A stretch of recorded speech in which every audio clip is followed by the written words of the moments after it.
We are live. Good to see you today, my EOS Podcast friends. We have a fun show today. We have Amy and Dan from Sagewise and Sendeos. We're going to talk about everything EOS, of course, and then about their projects and how they're adding to the ecosystem. So welcome to the show, Amy. Welcome to the show, Dan. And go ahead and introduce yourselves. Awesome. Thanks so much for having us. Should I go first? Sure. Awesome. So hi, everybody. My name is Amy Wan. I'm actually a securities attorney by training. And now Dan and I are co-founders of Sagewise. Sagewise's core mission is to build scalable dispute resolution infrastructure for blockchain smart contracts. But, a couple weeks ago, we went up to the EOS SF hackathon and hacked something together that we're now calling Sendeos. We launched it last week, and we can't wait to tell you about it. Hi, I'm Dan. I am the co-founder, chief technology officer of Sagewise. And I've been involved in the cryptocurrency space for a few years. I started a club in Los Angeles called the Bitcoin Developers Los Angeles many years ago. And then when EOS started being discussed, I got really interested, specifically because of the governance stuff around it. And what Amy and I are interested in is, as she mentioned, dispute resolution. So there were some cool opportunities and some philosophical ideas around the platform that we really agreed with. And everything else is history. That's why we're here. So, well, fantastic. Well, it's good to have you guys here, and look forward to talking about EOS with you. So I like to start the show with what you think the most interesting or coolest thing going on right now in EOS is. Well, for me, I'm excited for the referendum smart contract to get approved. And I think when that happens, everyone should be pretty happy. How about you? I think for me, it's like 100% around DApp usage. Seeing EOS kind of take the main stage in that area versus other platforms has been something that I thought would happen before EOS even launched, and now seeing the growth there. Honestly, seeing the CPU issues arise is, kind of a good thing in the sense that like we're having so much usage that there's starting to be problems around the network. It's a good problem to have. We always say in technology, when you kind of start busting at the seams because of usage, then that's a great problem to have. So I think that's where we're at now with EOS. And it's super interesting and exciting. Yeah, that's that's one of my favorite parts too, is all the apps that are coming out. It's so cool to see it start to flourish. What besides Sendeos, what are your guys' favorite dApps that are out right now?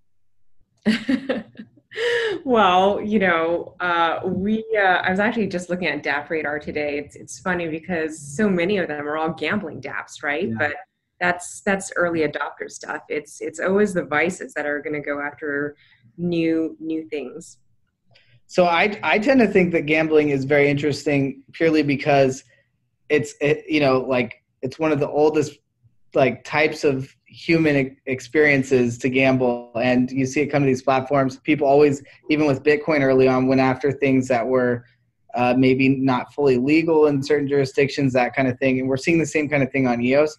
I think it's all an experiment. Super fascinating just to see what takes off and what it is. And so for me, whatever's getting the most usage is the most interesting thing, because I'm just learning as we go, and my hypothesis of my own are being tested by what's actually becoming popular. Yeah, it's fun to look at how dApps are trying to monetize as well, because it's come to the point where so much has been thrown kind of at the blockchain, all these ideas, but now it's really coming down to the point, well, how are you going to make money with this? How are you going to survive as a company? How are you going to move forward? And you see when the VCs are now starting to enter the fray, and all of a sudden the narrative shifting. It's not just like, oh, it's such a cool dApp, we've got all these users. It's like, well, how are you going to actually turn this into a company at this point? And so that's a cool transition for me to see as well, because it's just the evolution of where we are. We're not just doing stuff for fun anymore. People are talking about real world, long-term questions. So that's fun. Yeah, I fully believe that DApp usage is probably the driver of the next big boom in the kind of cryptocurrency blockchain industry. If something really takes off there, it only really takes one thing to really take off, to kind of return the focus to this technology. Yeah, people are talking about the killer, that one killer dApp, and to me, it's kind of maybe one of these video game integrations could be something, because there's already such a passionate user base that's kind of the target for crypto usage.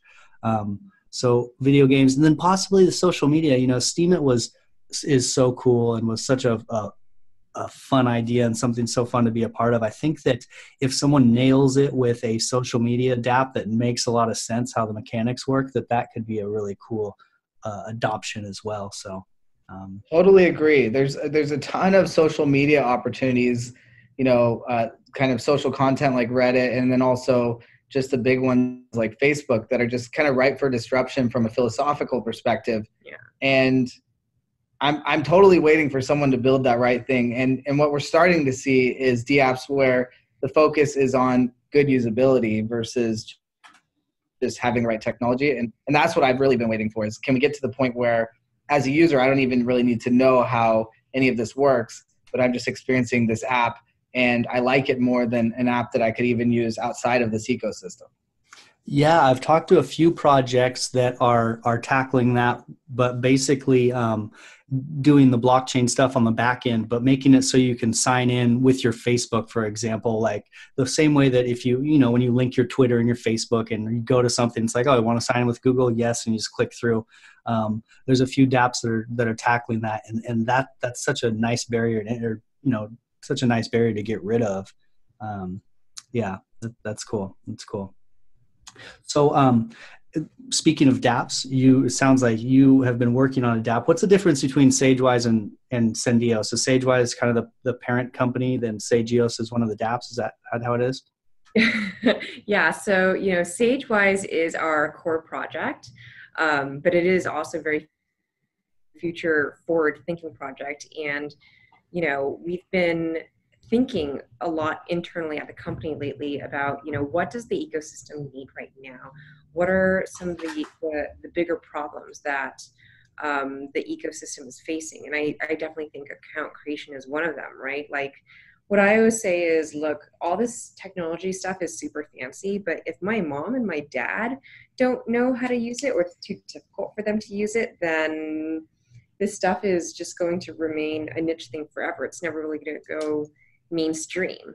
And that's what we all need it to do, is to go mainstream. And so, Sendeos was actually hacked together at the EOS SF hackathon and the Ignite virtual hackathon. The question was, how can we make account creation easier? And how can we make it easier to basically send, EOS to other people, even if they don't have an account, right? I know for me personally, it's like, sometimes it's just, you roll your eyes and it's like a nightmare to sit there and like copy and paste your keys from this thing into that thing. And you're always worried like, oh my gosh, what if I accidentally delete something and it ends up in purgatory? And so we really wanted to make it a much more seamless, easier experience. So as far as adoption go, you're talking about your mom and dad being able to use EOS. We're coining a term. It's called aunties on EOS. So it's all about if you can get your auntie or your auntie onto EOS or your auntie onto EOS. That's what we're doing. So put into one sentence what Sendeos is, just like a real brief description for people. Sendeos allows you to send EOS to any person by their email address, and you don't need to know if they have an EOS account already or not. So if they need one, it can be created on the fly when they receive it, and otherwise they can send it to an existing account. That is killer. That's killer. That's kind of if you've seen the video on, I think it's like the PayPal adoption, where he's talking about how they basically tagged onto email something everyone was already using, and that was like the backdoor to adoption for PayPal. So yeah, so that's a cool idea. So how's that actually work on the back end for people not real technical, but people like as technical as me? What's going on behind the scenes there? Well, basically we have a smart contract that we first developed at the hackathon. When you send the EOS, it goes to that smart contract and it's held there until the right claim arrives, that's what's sent in the email is a claim ID. So when you click on that claim, it takes you to our website, Sendeos, with a special claim ID, and that allows you to claim it from the smart contract. And then when you claim it from a smart contract, what if you don't have an EOS wallet yet? So you're basically asked, do you want to send it to an existing account? Do you want to create one? If you already have one, you can put in the account name, or you can use Scatter or Links we're integrating right now. And if you don't have one or you want to create an account, you choose that option, and we charge you from the EOS that you're being sent. We charge you 1 EOS currently to create the account for you, and then the rest of it is sent to that account. So if someone sends you 10, you end up receiving 9.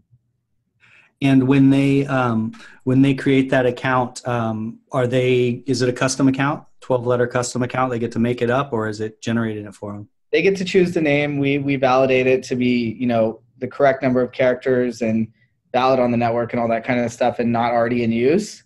And then we create it, and we can actually hook it up to their Scatter if they install Scatter, which we can guide them to do. Or we can generate a PDF file that includes their private key and account name. Okay, so like say an auntie she'd get an email, she'd click through, going to receive her 10 EOS, wants to make an account, makes up a 12-letter account name, probably doesn't know what Scatter is, so say I'll take the PDF, and then she'll save that on her desktop, and then she'll have her EOS in her account, and she's ready to go. Yeah, it could, some people could see it as similar to like a Bitcoin offline wallet, which is something people used to use a lot. Paper wallet, you could print it out and delete it from your computer, store it somewhere if you're just, if you're trying to hold EOS for the future. But if you want to actively use it, then I think Scatter is probably a good option. Yeah, that's a huge tool right there, because that first step, that first entry to EOS, like if you want to introduce someone to it, you're not going to have to sit there necessarily and walk them through how to do all this. It's almost like you can almost send someone just a couple EOS just to help them set it, like just so you don't have to explain all the stuff about setting up an account. Just offload that to Sendeos. We've had people use it for that already. People have said, "Oh, I'm sending it to my dad" or whatever. Mm-hmm. So that's definitely what it's being used for. Wow, it's good for the holidays. Yeah, that you mentioned that. I just the other day on Sunday I set up a custom account for my cousin, and put some EOS in it, and then staked it in Shintai. So when he's all ready, and I have it in my Scatter account right now, but I'm going to print out like basically his paper wallet and give it to him on Christmas. So that'll be fun.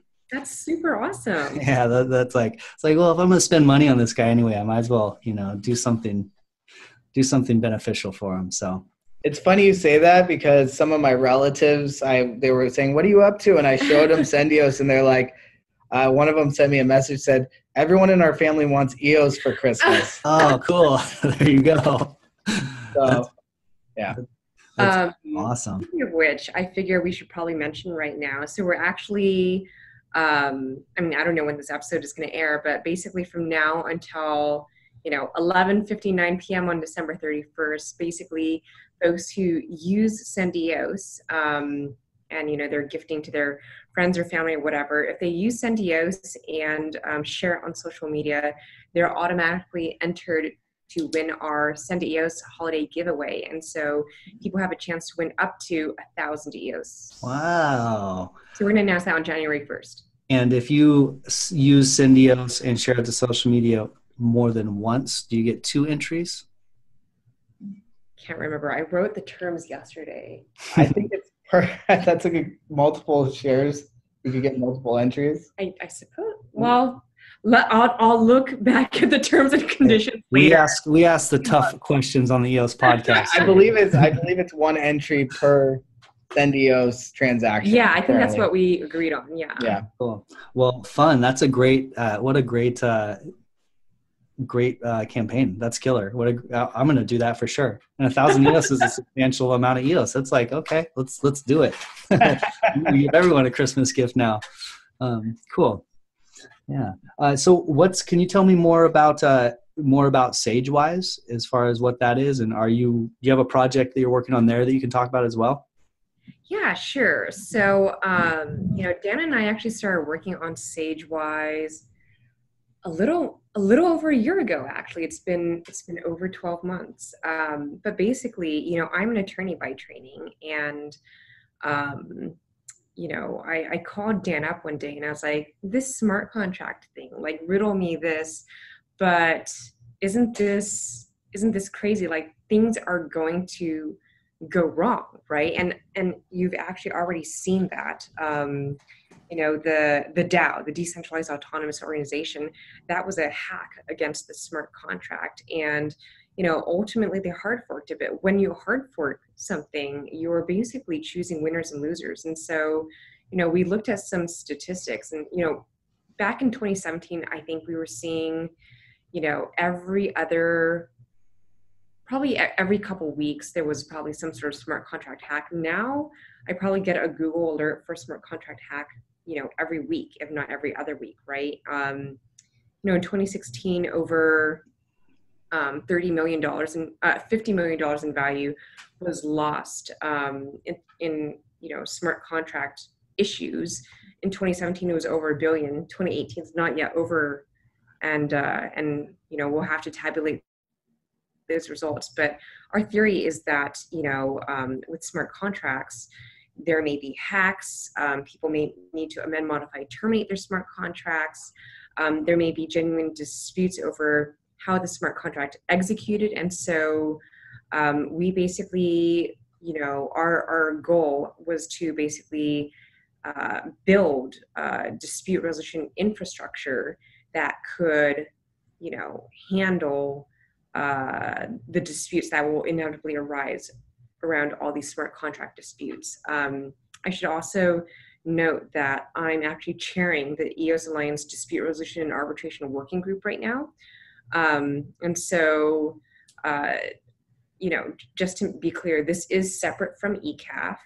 Although we do occasionally converse with the folks at ECAF, our mandate really is to look at, when EOS launched, it initially launched with the ECAF system, but what we're really studying is, that system today, unfortunately, is not very scalable. And then there are other certain principles around dispute resolution that they may not be meeting. And then folks, generally, some folks seem to take issue with ECAF. And so we're really looking at how do we create a scalable dispute resolution governance system that the EOS community will actually like and use and respect and be happy about. What would you say the main what would you say the main difference between what your approach and maybe ECAF's approach is? Well, so ECAF is really an arbitration body. We are not proposing that one organization be an arbitration body and that organization gets to, do dispute resolution for everything that comes in through the door. I think as an attorney, and having had to do a lot of dispute resolution in the past, one thing I've always found is dispute resolution is not a one-size-fits-all thing, right? How you resolve a $5 bar bet is going to be very different from how you resolve a $5 million enterprise dispute, right? And so what we're really looking at creating is, it's very similar to, and it actually incorporates part of EOS New York's reg form, reg arbitrator proposal, but basically it is a marketplace where you can have bots, you can have crowd juries, you can have individual arbitrators on that marketplace. And prior to you actually implementing the smart contract, you would actually choose who you want to be your dispute resolution service provider. We believe that the party's best place to choose their dispute resolution provider are the parties themselves, because they're best able to value, how important and how valuable the transaction actually is to them. And, then it ends up being a lot more scalable, right?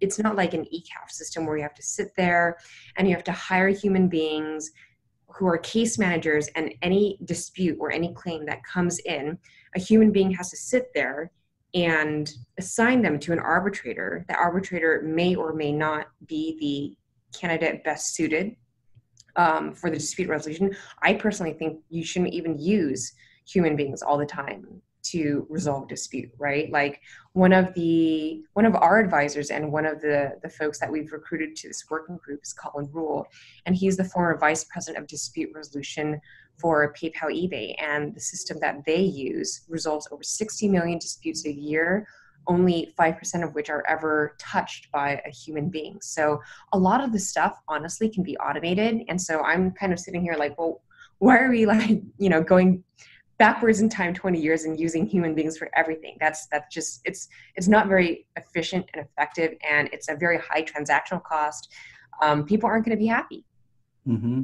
Yeah, and it makes sense to kind of stand on the shoulders of giants for a lot of these systems, because it's already been done. And a lot of blockchain people are such free thinkers that they want to throw everything out the window and we're going to just build it ourselves from scratch. But I mean, that's a perfect example where if PayPal's doing, how many you say, 60 million disputes? 60 million disputes a year, yes. I mean, it's like something like that, if we were looking to scale, has to be taken into account. I think that's really good. I also really like the idea of a more agile system that you're talking about, where each DApp or each smart contract gets to pick their dispute resolution, because it's not a one size fits all. There's so many different experiments going on right now that some have less gray area. Some are just going to be automated and disputes all automated. Some are going to have a ton of gray area and you need like someone to like dig into the details, like you were saying. So cool. I like that approach. I appreciate that. How far? Are you there? Yes. Sorry, I cut out. Okay. I asked how far along we were on the project. So on the company side, what we're doing right now is blockchain agnostic. On the EOS Alliance working group side, we have actually put together a proposal that proposes, what I've just described, except it has a couple of different features specifically for EOS. I know part of the EOS community is adamantly against, base layer arbitration. And so one feature is that you can actually opt out of it if you truly do not want any sort of recourse. That's fine. And then the other feature of it is that to the extent that you don't name your dispute resolution provider before launching your smart contract, there is a default system that round robins with approved vendors on the system, but still towards an eye towards scalability. So we have the proposal. Honestly, we've been just kind of been waiting for this referendum thing to happen, which is why I'm very excited about it, right? And so hopefully when that does, then there will actually be something that would allow us to put this proposal up for a vote. Yeah, and sorry for skipping what you were most excited about in the beginning of the show. I was just like, we'll talk about what Dan's most excited about. No, but the referendum is awesome. I can't wait because it's like this huge bottleneck. It's like the elephant in the room. Like we have all these ideas, we can't get anything done yet because we can't push it through. So that's going to be huge. Can you explain to people the pushback on base layer arbitration? First tell people what that means, and then kind of maybe why there's pushback on it. Yeah, so first of all, I think it makes sense to define a few terms, right? Because I think a lot of people think that base layer means ECAF, and that is not the case, right? So base layer basically means that if you have some sort of dispute,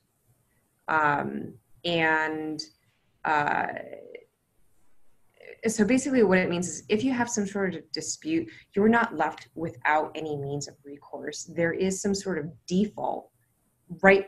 At least right now, it's ECAF, where you can go and hopefully get your dispute resolved. Now, ECAF certainly has been undergoing a lot of turbulence, although I know they are really trying hard as a volunteer effort. I think that what we are proposing is not necessarily base layer, but it's not necessarily dApp layer. I think I would almost call it maybe pseudo base layer, because it's kind of an in between, right? It's basically very modular. You can choose whatever your heart desires. If you want nothing, go with nothing. If you want to go through the default system, go through the default system. If you want to choose your own provider, right? That's fine. Choose your own provider. We don't believe that that the best system is one that's prescriptive. We think, freedom of choice can be a beautiful thing. Yeah. So is it fair to say that base layer is just a default arbitration that everyone uses? Is that, that's the term? It's how I think it's a default if there is nothing else there. Mm-hmm. Right. It doesn't have to be one organization that's doing the arbitration. It just means that there's a catch-all to the extent that you have some sort of dispute and you don't have your own mechanism for dispute resolution. So your model would be a hybrid where you have the opportunity to choose your type of arbitration up until the point something happens and you haven't chosen any arbitration, but then you have also a base layer arbitration that's on a round robin system. Yeah. Is that okay? And okay. If you truly don't want anything, just opt out. And then you can opt out of that as well. Yeah. Do you choose to opt out before or actually when it comes down to the arbitration time? It would have to be before. Before. Okay. Yeah. Yeah. Okay. Well, that's I haven't spent a ton of time. There's governance and there's, the arbitration and there's all these little niches of EOS. I've dug into a lot of them, but I haven't got too deep into this one. So that's good to learn about. Yeah. And for the people at ECAF, they've been working so hard for so long. It's kind of, I feel for them because I don't necessarily want them to kind of have the power they're having, but, a lot of people are mad at them. It's like, they're just trying to help. So good job. I like what you guys are. I like your approach though, much better. I like the idea of natural systems and more free markets and the opportunity to be a little bit more agile. It sounds like that's a good in-between that you're proposing. So we'll see what the people say when they hear about it and when the referendum comes up. Yeah. So we've kind of talked about Sagewise and given an overview. We talked about Sendeos and given an overview. Have we missed any big points, or is there anything you'd like to hit on regarding either of those projects? Anything you want to talk about? I think we've covered most of it. Obviously, it's an account creation tool, but I've actually used it to send EOS to myself to create an account before. But yeah. We think it's a great holiday opportunity. I think that's the big thing. That's actually kind of, so it's an account creation tool. Is it also, do you picture it also as just is there other uses for it, or do you think the main use is an account creation tool? I think the big value add is that it's an account creation tool, but I basically look at it as Venmo for EOS, right? It's just so much easier to send it to other people. Like our dev team, we're constantly using it to send to each other for more staking and more this and more that, right? Instead of can you send me your thing again? It's just yeah, I guess it's in place of if you don't have a catchy if you haven't thought of a catchy EOS account name where you can just tell someone your EOS account name and they're going to remember it, then it's kind of the alternative. You can just tell them your email address and they're going to remember it. Is that fair? It's that, and also, I have multiple accounts, some for testing that we're using and stuff, and everyone on the team does for testing. And so if they say, hey, can you send me some EOS because they need to test something, let's say, I don't have to ask them which account they want it sent to. I know their email address, so I just send it over, and it's taken care of from there on their end. Oh, that's a good point, because a lot of people are going to have multiple accounts and maybe they need a little more somewhere for staking, and you just, instead of figuring that out on this point, you just send it to them and they're going to figure it out on their end. They'll put it where it needs to go, and they get that chance to kind of select which account it's going to when it hits there. Yeah. Okay, cool. Venmo for EOS. That's a good. I like that. I like it. So you talked about the the program they have going on, or the kind of the campaign you have going on. So tell us about that one more time, and then any other social media or any other places you'd like people to visit or find out more about you. Yeah, perfect. So, the website is sendeos.io. Right now we have a holiday campaign where folks can win up to 1,000 EOS. And all they have to do is use Sendeos and share that on social media, and they'll automatically be entered. There's legal language. If they really want to know all the finer details, they can find the link on our site. And actually, for anyone who grew up in the 90s and grew up with Netscape Navigator and that whole thing, we're actually redesigning the site right now to be a throwback to that period. So go check the website just to get your shits and giggles. No way, how fun. So a little bit of nostalgia going on, huh? I like that. And just to mention too, if you already have an EOS account and you want to use it, it's free. The only thing that costs is if you're sending and someone's going to create an account. But if you're not creating accounts, it's free. So cool. This is awesome, because I'm just picturing interacting with people who aren't EOS aficionados, and it's just I'll just email it to you. It's not too bad to figure out. This is what a great tool. Cool. Well, that's gonna push us forward. So check out the holiday campaign, my EOS podcast friends. If you're listening to this, I have a podcast also. I know a lot of you watch on YouTube, but some episodes are only audio and they're only podcasts. So check out the podcast. You can also listen while you're driving, so you're not getting all scandalous trying to watch YouTube while you're driving. We have the EOS San Francisco block producer. So check out what we got going on as well. It was a pleasure to have you, Amy. It's a pleasure to have you, Dan. I appreciate your guys' time and what you're building for the EOS. This is a really cool project. So thank you for coming on. Thanks so much. Thank you for having us. I'll just say join our Telegram group and our Facebook group. Oh yeah, there you go. Join. Oh, and by the way, congratulations on winning our virtual online hackathon last week. You guys, congratulations. Great project. Thank you so much for throwing it. Of course. All right. Cheers, my EOS friends. We'll see you later. Okay, bye. Bye-bye. The money is not the prime asset in life. Time is, and your time is just a